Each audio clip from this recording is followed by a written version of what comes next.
हरे कृष्णा। आप सभी का स्वागत है श्री भक्तलोका में। आज हम चर्चा करेंगे एकादशी के बारे में। एकादशी जिसका नाम ही है एक और दशी यानी कि 11 तारीख, जिसको 11 भी बोलते हैं। ये एक ऐसा व्रत है जिसको व्रतों का राजा कहा जाता है और ये महीने में 2 बार आती है, एक शुक्ल पक्ष में और एक कृष्ण पक्ष में। इन दोनों व्रतों को हमें बहुत ही महत्वपूर्ण तरीके से रखना है और हर एक एकादशी के साथ कोई ना कोई पौराणिक कथा जुड़ी हुई है। जैसा कि आप सभी जानते हैं कि 8 मई को आ रही है मोहिनी एकादशी। तो इस मोहिनी एकादशी की कथा आज मैं आपके साथ शेयर करने जा रही हूँ, तो बहुत ही ध्यान से सुनिएगा। तो चलिए स्टार्ट करते हैं। महाराज युधिष्ठिर ने भगवान श्री कृष्ण से पूछा, हे जनार्दन, वैशाख मास के शुक्ल पक्ष में आने वाली एकादशी का क्या नाम है? व इसके पालन से क्या पुण्य प्राप्त होता है? भगवान श्री कृष्ण ने कहा, हे धर्मपुत्र, जो कथा विशिष्ट मुनि ने प्रभु रामचंद्र को सुनाई थी, मैं वही कथा आपको सुनाता हूँ। कृपया ध्यान पूर्वक सुने। पूर्व काल में प्रभु रामचंद्र विशिष्ट मुनि से पूछने लगे, हे ऋषिवर, सीता के विरह में मैं अत्यंत निराश हूँ। कृपया आप मुझे कोई ऐसा व्रत बताएं जिसके प्रभाव से समस्त पापों व दुखों से मुक्ति प्राप्त हो सके। विशिष्ट जी बोले, प्रिय राम, आप अत्यंत बुद्धिमान हैं। आपका पवित्र नाम समस्त प्राणियों के दुखों का नाश करता है, उनका जीवन मंगलमय बनाता है। फिर भी आपके द्वारा जीवों के उद्धार हेतु पूछा गया ये प्रश्न अत्यंत प्रशंसनीय है।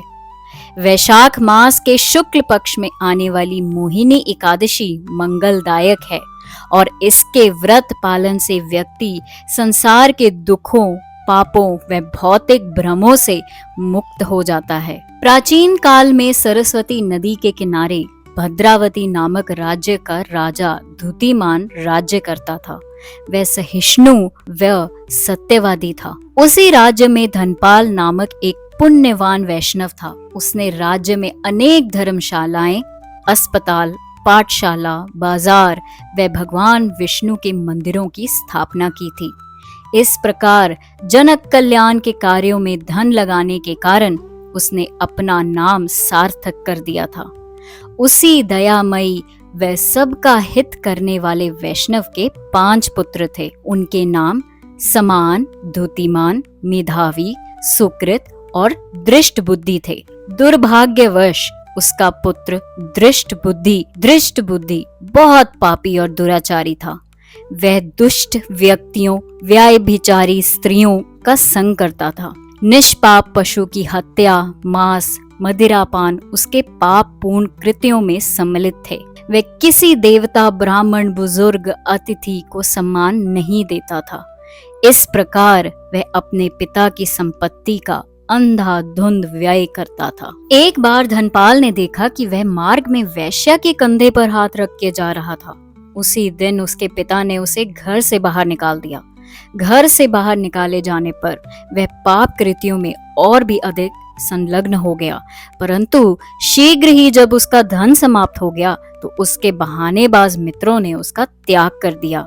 इस प्रकार पिता, भाई संबंधियों द्वारा तिरस्कृत दृष्ट बुद्धि की स्थिति निर्धन भिखारी जैसी हो गई। भूख तथा धन की प्राप्ति से व्याकुल उसने चोरी करने का निश्चय किया, परंतु राजा के सिपाहियों के द्वारा उसे पकड़े जाने पर भी पिता के नाम और उसके भाई के कारण उसे छोड़ दिया जाता, परंतु उसने चोरी करना बंद नहीं किया। एक बार वह एक बड़ी चोरी करते हुए पकड़ा गया तो राजा ने उसे कहा, हे मूर्ख, तुम महापापी हो और मेरे राज्य में रहने लायक नहीं हो, इसलिए मेरे राज्य से बाहर चले जाओ। तो फिर क्या, सजा मिलने के भय से वह वन में चला गया और अविवेक के कारण वह निष्पाप पशुओं को मारकर उनका कच्चा मांस खाने लगा। वह सदैव दुखी और चिंतित रहता था, परंतु एक दिन अपने पूर्व जन्म के पुण्यों के कारण वन में ही बने कौंड्य ऋषि के आश्रम में पहुंचा। कौंड्य मुनि वैशाख मास में गंगा स्नान करके लौट रहे थे।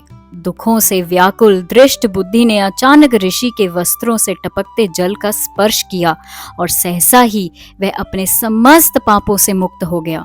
उसी समय उसने ऋषि को विनम्रता पूर्वक प्रणाम करके पूछा, हे मुनिवर, मैं अत्यंत पापी हूँ।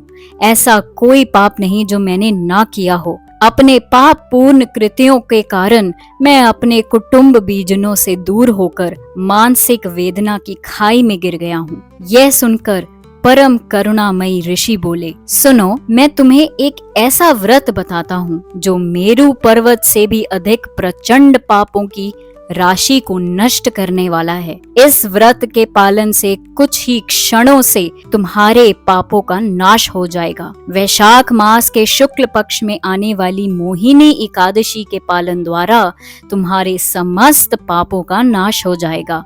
ऋषि के आदेशानुसार दृष्ट बुद्धि ने इस व्रत का कठोरता पूर्वक पालन किया और समस्त पापों से मुक्त होकर दिव्य शरीर प्राप्त करके गरुड़ पर सवार होकर विष्णु लोक चला गया। आगे वशिष्ठ मुनि प्रभु श्री राम से कहते हैं, हे राम, मोहिनी एकादशी के व्रत के पालन से भौतिक अस्तित्व के प्रति अंधकार पूर्ण भ्रामक आसक्ति दूर होती है। इस प्रकार भगवान श्री कृष्ण ने समापन करते हुए कहा, मेरे श्रद्धालु भक्तों द्वारा इस व्रत पालन से प्राप्त पुण्य के छठे भाग की बराबरी कोई तीर्थ स्नान का पुण्य नहीं कर सकता।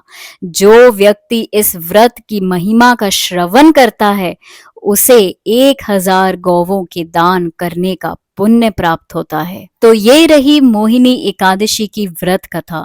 मैं आशा करती हूँ कि आप इस मोहिनी एकादशी की कथा से जरूर इस एकादशी का कठोरता पूर्वक और बहुत ही श्रद्धा से पालन करेंगे। और साथ ही भूलिएगा नहीं, हरे कृष्ण महामंत्र का जितना आप जप करेंगे उतना ही आप भगवान की कृपा का पात्र बनेंगे। तो बोलिए, हरे कृष्णा कृष्णा कृष्णा हरे हरे, हरे राम राम राम हरे हरे।